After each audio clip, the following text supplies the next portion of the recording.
Polad iradəmiz var. Sınmaraq, əyilmərik. Bir ölüb min dirilən igid mübarizlər üçün.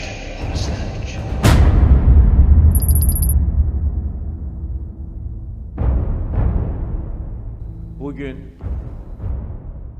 böyük gurur ile diyebiliriz ki Füzuli bizimdir. Cebrail bizimdir. Zengilan bizimdir. Gubadlı bizimdir. Ya Allah şükür olsun senin böyle. Ağdam bizimdir. Laçin bizimdir.